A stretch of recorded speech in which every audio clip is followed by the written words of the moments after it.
Jersey, and Congressman John Yarmuth of Kentucky. Mr. Yarmuth is a member of the House Budget Committee. Gentlemen, good to have you with us. Senator, to you first. Harry Reid and Mitch McConnell are working on a deal. How serious is it? How close is it?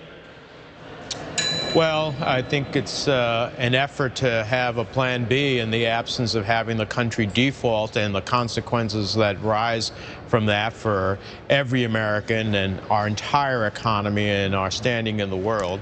And in terms of the specifics, it still has to be worked out. But it is a plan B on the presumption that Republicans in the House want to be totally irresponsible. Congressman, do you know what the president wants to do with Social Security, Medicare, and Medicaid? When he puts $4 trillion, that number out there, it scares a lot of people. It prompted 77 members in the House on the Democratic side to sign on to a letter saying you can't touch the big three. But do you know what he wants to cut? No, I don't think we do, and it's unfortunate that there's actually the idea that we would consider substantial changes in important policies in this country behind closed doors. I don't think the American people are going to buy that. But the important thing is the president basically has positioned himself very well. He said everything's on the table. I'm for a big plan. The Republicans can't get their act together. There's nothing that they can get enough votes for to pass in the House right now. So the politics are pretty simple, and Mitch McConnell admitted them yesterday publicly in a radio program in my district and on Laura Ingram's show that basically if the debt ceiling's not raised, the Republicans will pay a price. It'll be bad for their brand, and why he's desperate to come up with some kind of a fallback position. Senator Menendez, Lindsey Graham and Bob Corker have pretty much put all the cards on the table by admitting that Republicans pretty much started this crisis and they shouldn't have gone down this road. It would seem to me that that would have a great impact on some of the other Republicans in the caucus. What's your take on their admission? Well, you know, they have just a problem, though, and their problem is that everything that's an entitlement for middle-class working families in this country and for seniors on Social Security, for the disabled, that's an entitlement that needs to be on the table. But they're basically admitted to lying, aren't they, Senator? I mean, they're basically admitted to trying to hoodwink the American people. Well, yeah, I mean, that's why, you know, when you flush out that an entitlement for big oil, $21 billion, an entitlement for corporate jets, an entitlement for, you know, markups in the tax code for, you know, racehorses and all of that, that's okay.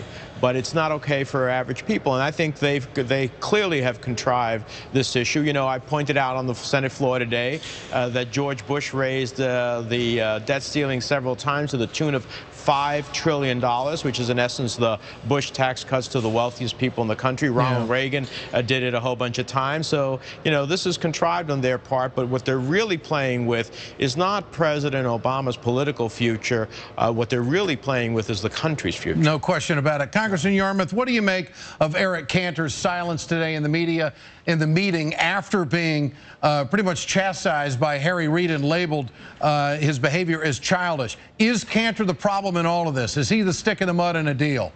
He is a big problem because he's actually been either tacitly or overtly encouraging the Tea Party members of his party to resist any increase in the debt ceiling. There are now at least 6 members of the House Republican Conference who say they won't vote for a debt ceiling increase under any circumstances, no deal.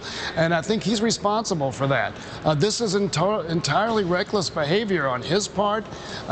He is acting like not the most mature person in the room, and unfortunately, you know, there's more than just a default crisis. That's big enough, but you're talking about an impact of potentially taking 10% of the economy and letting it evaporate. I mean, there'll be millions of jobs lost. Everybody's interest rates will go up.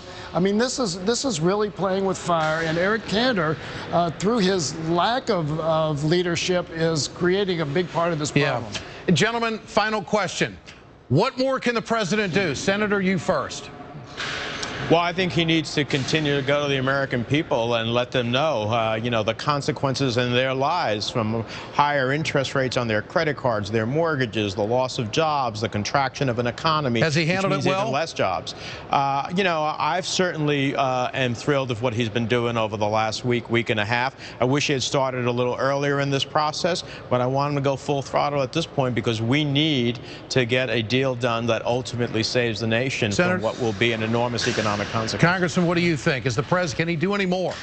I think in the last few days he's been extremely strong, and as long as he doesn't back down now, he's in a great spot. This is not about politics. This is the future of our economy. We can't let reckless Republicans tank it, and I think the president's standing up strong. As long as he stays there, we'll be okay.